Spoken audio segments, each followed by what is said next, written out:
حضرت غوث اعظم رضی اللہ تعالیٰ عنہ سے کسی نے کہا تھا سب سے زیادہ پریشان کون ہوتا ہے؟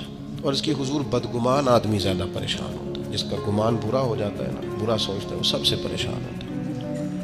تو پھر لوگوں نے پوچھا حضور بدگمان کون ہوتا ہے؟ تو حضرت غوث اعظم فرمانے لگے بدگمان وہ ہوتا ہے جو برے لوگوں کی صحبت میں بیٹھتا ہے۔ برے لوگوں کی صحبت بندے کے گمان کو برا رکھتی ہے، سوچوں کو۔ اچھے لوگوں کے پاس بیٹھیں گے سوچیں مثبت ہوں، اچھی ہوں گی۔ پھر حضرت غوث اعظم رضی اللہ تعالیٰ عنہ سے لوگوں نے پوچھا حضور عالم کون ہوتا ہے؟ تو فرمانے لگے جو اللہ رسول کی فرما برداری کرے۔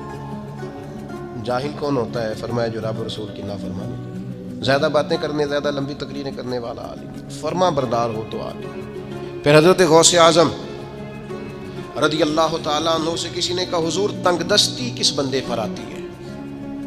چلتے چلتے کاروبار ٹھنڈے ہو جاتے ہیں، بہت زیادہ مال ہوتا ہے، پھر انسان محتاجی میں آ جاتا ہے، محتاجی کس پر آتی ہے؟ تو حضور غوث اعظم فرمانے لگے جس کو تنہا کھانے کی عادت پڑے وہ محتاج ہوتا ہے، اور جو بانٹ کر کھاتا رہے اللہ تعالیٰ اس کے رزق میں وسعت پیدا فرما دیتا۔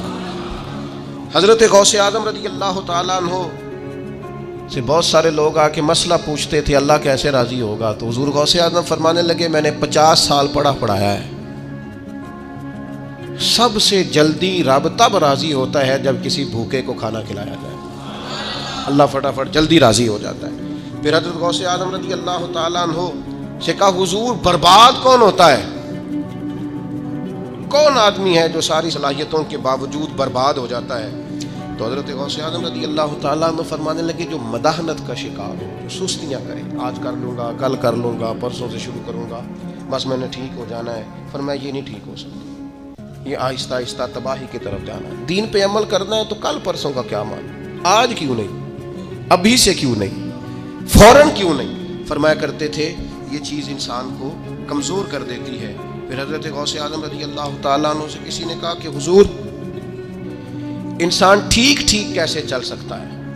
ڈپریشن بھی نہ ہو، انزائٹی بھی نہ ہو، سفر بھی ٹھیک ٹھیک کرے، مطمئن وقت گزارے۔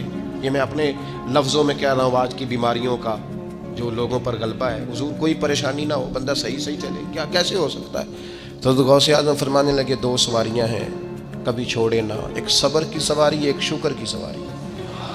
ان پر سفر کرے گا تو کبھی پریشان، نعمت ملنے پر شکر نہ بھولے، اور اگر اللہ کی طرف سے کوئی آزمائش آئے تو پھر صبر کا مظاہرہ کرے، یہ کام کرے گا تو اللہ تبارک و تعالیٰ اسے سکون عطا کرے گا۔ حضرت غوث اعظم رضی اللہ تعالیٰ عنہ سے ایک شخص نے پوچھا تھا حضور میں چاہتا ہوں اللہ تعالیٰ میرے دل کو قرار عطا کرے۔ تو بڑی کمال بات ہے، کئی چیزیں پہلے بھی پڑھی تھیں لیکن یہ میں نے پہلی دفعہ پڑھا الفتح الربانی سے۔ حضور کون سی چیز ہے جو دل کو پورا سکون دے؟ تو حضرت غوث اعظم فرمانے لگے اپنے ذاتی دشمنوں کے لیے ہدایت کی دعا مانگا کر، اللہ تیرے دل کو سکون عطا فرمائے گا۔